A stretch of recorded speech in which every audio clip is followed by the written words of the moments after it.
Hello! Good day, ladies and gentlemen. Welcome po sa another video. Good day po. Kumusta po kayong lahat mga kaibigan? Welcome po sa aking YouTube channel na DJ Chico Arellano. At maraming salamat po sa lahat ng mga nagsusubscribe sa ating channel.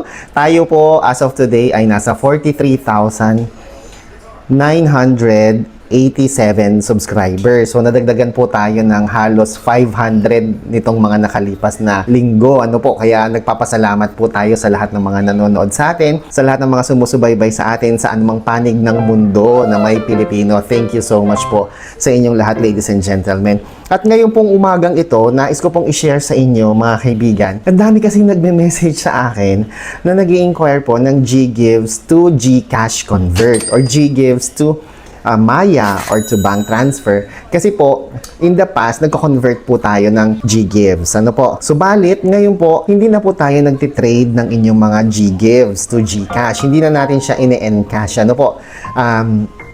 Kasi sinarado na natin yung ating shop. Wala na po yung ating businesses. Yung ating certificate of registration sa BIR ay permanently closed na po. Yung dalawang tin natin. Actually, tin ko at saka tin ng wife ko. Wala na po yun. Sarado na po parehas yun. Kaya ang nangyari po, wala na rin tayong mga conversion. Meron man akong ino-offer ngayon na Lazada Pay Later to GCash. Meron man tayong Shopee Pay Later to GCash. Kino-convert na po natin yan. Pero meron na akong kapartner. Yan. Kaya yung mga nag-inquire sa akin na Shopee Pay Later to GCash nagpa-convert, kung mapapansin nyo, iba na po yung ating method kasi meron na po akong kapartner. At yung si kapartner po, sila yung nasa operation side. Bali, ako na lang po yung nasa promotion side. Sa Lazada din, ganun din po mga kaibigan. Ang TikTok Pay Later, wala na rin po tayong TikTok Pay Later. Sa Lazada at Shopee na lang po talaga yung meron. At may G-Credit din to GCash. Kaya lang, madali lang naman i-convert kasi yung G-Credit to GCash, di ba? Tapos meron din tayong, may Atomy pa din. Kung nais nyo magpa-convert ng Atomy, Home Credit Kwarta to GCash, pwede pa rin po yun. Pero yung pinakamabenta po natin, yung pinakapatok,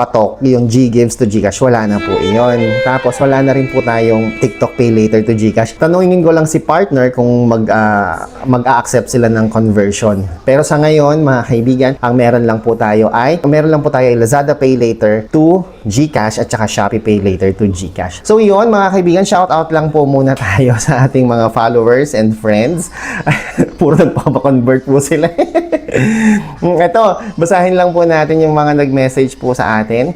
Si Ron Motovlog 2812, ayan, pa-convert po sir, how much po ang fee sa 8,000? Pagka magpa-convert po kayo, clear po ninyo kung ano po ba ipapa-convert ninyo, TikTok Pay Later ba, Lazada Pay Later. So, how much daw po ang fee sa 8,000? I-PM mo na lang ako kasi kapag sa Lazada yan, included na yung fee doon sa i-check out mong item. No, so sa i-check out mong item, makikita mo na rin doon magkano yung matatanggap mo, how much yung i-receive mo. For example lang po ito, sa 10,000, nakalagay na doon, ang matatanggap mo ay, for example, 8,000. Ganon. So, nakalagay na siya. Paki-check mo na lang kung Lazada.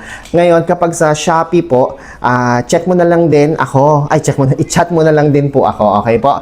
Okay, ito naman, mataas kasi yung, mataas yung conversion, mataas yung platform fee sa Shopee. Kaya, kay Shopee pa lang, ang laki na nang napupunta sa kanyan. Ito naman kay Tattertooth, Sir, good evening. Pwede ba gamitin ang PayMaya kong pang magbabayad ng GGives? Kasi hindi ko na ma-open GCash ko. Gusto ko mag-pay ng due date ko. Sana masagot sa PayMaya app. Ba, Fuse Lending ba yung hanapin ko? So, i-check natin kung ano ba yung nasa PayMaya. Good news, ladies and gentlemen, meron pong Fuse Lending sa Maya Bills. Ayan. So, ang ilalagay mo lang dito yung account number mo, tapos ang iyong amount value. Yon. So, meron nga lang itong biller's convenience fee. And take note, ladies and gentlemen, na mag-allocate po tayo ng at least 2 working days, 2 to 3 working days kung magbabayad kayo gamit po ang PayMaya. Kasi you have to consider also the payment posting. Remember, ito po ay interbank, no? Kumbaga, hindi siya direkta kay GCash. Kay Maya pa siya manggagaling. So, hindi siya instant. Okay? You have to consider that. So, yun, good news. Sa account number, ang ilalagay mong account number yung alphanumeric po na account number ninyo, loan account number na nasa GCash, GGives po ninyo, yun po yung ilalagay nyo dyan. At saka yung amount due po ninyo. So, yun guys. So, pwede. Meron pala tayong meron tayong Fuse Lending Inc. dito po sa PayMaya. Sa Maya Wallet. Yan. Meron tayong Fuse Lending Inc. na pwede po ninyong magamit pambayad. Okay? So, that's it for now. Kung meron po kayong katanungan, please feel free to comment down below. Ako po si Chico. Enjoy the rest of the day and God bless po.